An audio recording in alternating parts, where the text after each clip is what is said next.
And at that point, they will have sufficient forces, if few people do it, to actually go around and collect people from their homes.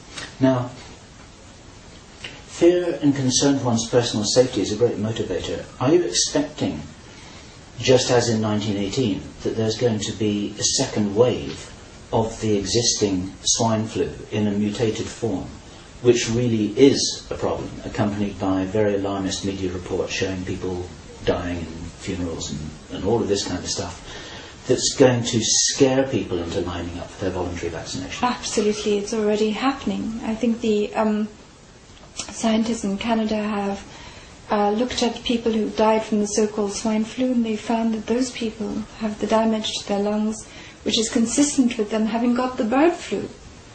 And so, how is that explicable? I mean, they must have been given the bird flu, so they've been getting it from somewhere, and it could have been from the kind of contamination of vaccine material that occurred here in Austria, where normal vaccine material was contaminated with the bird flu. So they're already starting and trying to trigger this really virulent pandemic. The CDC and the WHO has stopped counting or tracking these cases, so we could be seeing a multiplication of these virulent cases already now in the USA and Canada. And at some point, the media will focus on it. They will focus on the terrible deaths of these people from holes in their lungs and whatever.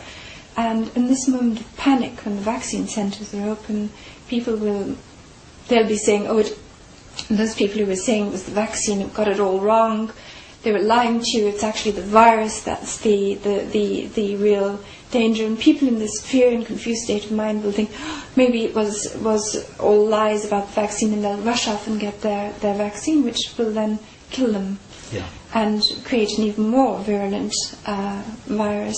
So that's something which I realised just a short while ago was that in order to really introduce something dangerous to large numbers of the population, they don't have to vaccinate everybody. And just to illustrate the point, if I don't get vaccinated, but you do, and so does your friend, and then we all meet for dinner to talk about it, and I say, well, I'm all right, I haven't been vaccinated, there's something now cooking in your bodies that I'm going to catch simply because we shook hands over dinner. Absolutely. So they don't have to get everyone, right?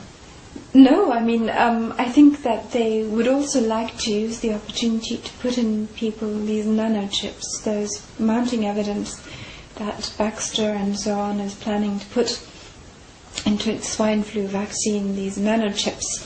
And certainly WHO has put in place the legal framework and the technical framework to vaccinate everybody.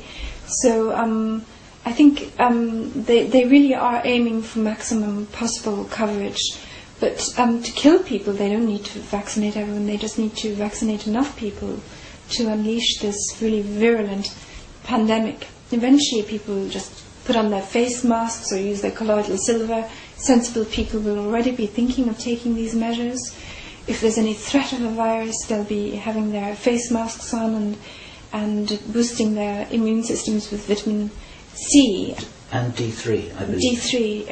And so to try and reduce the number of people who survive by taking these measures, I think they would like to get as many vaccinated as possible, because this will mean the disease goes straight in your bloodstream, and there's nothing you can do basically once it's there. Okay, so what you're flagging up here is that there are two scenarios going on here. There's this all sounds very black and stark, but there's the genocide scenario and there's the total control scenario, and they can go hand in hand with each other. Yes, I believe that's the plan. The WHO has, I understand, put in place this comprehensive electronic surveillance system already, and as soon as we get our nanochips with all this information about our health from the health insurance associations or whatever, they'll be able to track us via satellite and computers, whatever they have, for the rest of our lives, even if we survive the pandemic, the vaccination, the wars, the famines, and so on. So in this way they will have managed to not only establish one world government, but also a technical structure to control every single one of us on the planet. We've had it told us by a number of insiders on and off record that this whole structure just exists already. They've got the databases, they've got a lot of information on most people. They're doing all this for a reason. This is like the final match that's lit to the fire, if you like. Yes, yes. So my question to you then is based on what you know, because you must also have people writing to you, presumably confidentially offering information. I've had a few private confidential emails from people who've been saying they agree with what I'm saying and with the bioterrorism charges, but because of their position, they're not able to come out and say that openly, and obviously I don't publish that kind of thing either. But I'm not a gold mine of secret information. The thing is, it's all out there. It's all out there if you just read the pandemic plans, you read the international health regulations and so on. The reason why people are mystified is because the mainstream media consistently deflects attention from these crucial facts or puts a spin on them which misleads people about what their nature like, saying this pandemic is natural and caused by pigs when it's never been found in pigs. It's not new. The swine flu, according to the New England Journal of Medicine, has been there was an article documenting cases of it in people since 2005, 2009. Wasn't spreading, wasn't lethal. The mainstream media is what's really mystifying, misleading people, and all I'm doing is looking at the facts behind the media and bringing them together into relationships so that people can see the bigger pattern. That's it. What's the time scale, do you think, from here? This is the 8th of September, and we'll get this out in the next few days if I possibly can do, because time is of the essence. What do you think is going to happen as we roll on towards the new year? Well, I think these few weeks are crucial to our humanity. I believe all the plans are in place to start these vaccination centres from October, and indeed people are going to be offered time off work in cities like Boston, 2 hours, I think, unpaid leave to go and get their swine flu jab. Kids are going to be offered it free or whatever. So everything's going to be done at first to persuade people to take this vaccine. And this already, we have to stop that.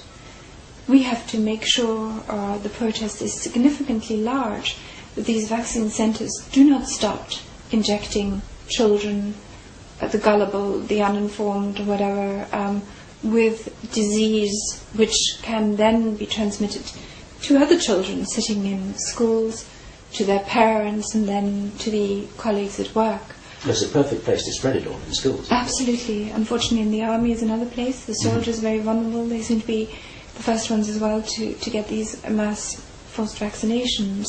So we don't have a minute to lose. It's going to be too late when the calls finally come through, the forced vaccinations